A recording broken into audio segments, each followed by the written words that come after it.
So there are believers today that have this idea that since the Bible forbids arguing or fighting between believers, nothing should ever be discussed that we disagree on. I'm going to start this off by saying that God does forbid fighting, arguing between believers, damaging relationships with believers. That is prohibited by God. What is not prohibited are civil disagreements and academic discourse.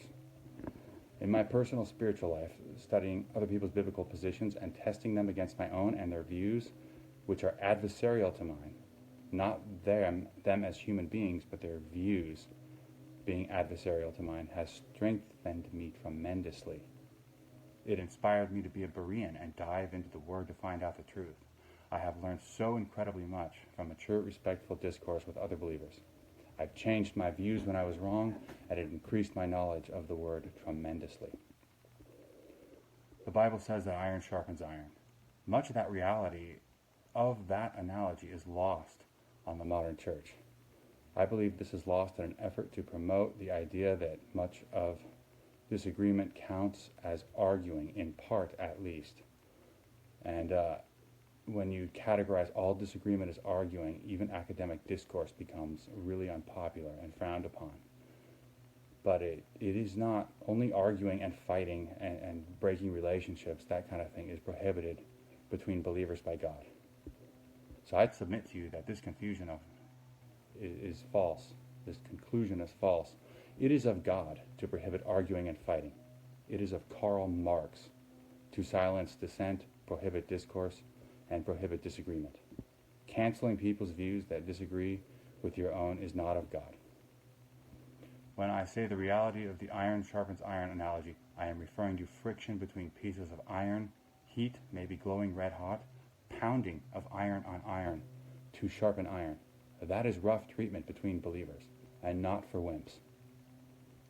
Now I get it. We're in an everything hurts my feelings culture, and snowflake Christians may have a hard time with this. The answer to this is easy. We are not called to be snowflake Christians. Now, if someone is brand new, you definitely need to account for that, but that isn't a condition that they should remain in. So many, many years ago, I was a professional fighter. One of the primary training methods was sparring. You don't train by fighting. Fights happen 2, maybe 3 times a year. If you fought all the time, the injury rate would be very high and the training would be less effective. Sparring is a much more effective training method than actual fighting, based on the number of hours you need to do each one of. So if you're not familiar with sparring, sparring is essentially fighting, but you don't hit hard. It looks like fighting, but the reality involves absolutely zero fighting. Now, you might get bumps and bruises while sparring, but it's done to make you better. And serious injuries while sparring are rare. Sparring forces you to learn the skills better. I believe it is a serious mistake for a fellowship to forbid even strong, passionate disagreement. You draw the line at fighting, not at passionate biblical discourse or sparring between believers. Consider Proverbs. Does God in Proverbs not tell us that wisdom is found in numbers? If you're out studying on your own and you never test any ideas, maybe because you believe doing so counts as arguing if someone disagrees, if you never test any of your ideas or doctrines that come from you or that you're taught, you are depriving yourself of God's own advice for getting to the truth. You are depriving yourself of other believers' input. You are ignoring God's advice for wisdom. Why would you do this? Do you really believe that you are so wise that other people cannot help you? A mentor once told me that nobody is smarter than everybody in the room. Fill up your room and use that knowledge. Consider the scientific method. Now, if you know anything about me, I am a hard believer in individual facts supported by direct scientific observation. That survived the peer review process. And I make a very large distinction between that and what is increasingly known as scientism, where a fact is supported by an evidence-free consensus or something to that effect. Now, the scientific method has a peer review process in it. That's where you take your findings and you publish them, and the next step is for your peers to attack your findings. They attack vigorously and try on every possible point to prove you wrong. If your findings survive, then they might be considered good scientific data and can go on to further evaluation or analysis. Now, I know this doesn't happen very much in the scientific communities out there, This is the way it's supposed to work, but not usually the way it does. And it is very similar to what I'm talking about here.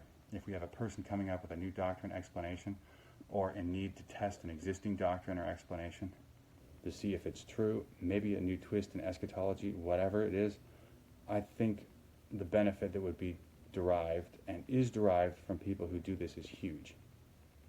Why would you not want to do this? Why would you want to, for example, teach some doctrine that you haven't tested like this? Your teaching might become the test, and the people you're teaching may find it's entirely false based on something you missed, and then who's going to have confidence in your teaching? If the Lord wants you to be a teacher, people will have to have confidence in, and you might just blow up that confidence. I see this as a subcategory, or one way that we can follow God's advice in Proverbs. Now here's a question for people not open to testing their ideas against other believers.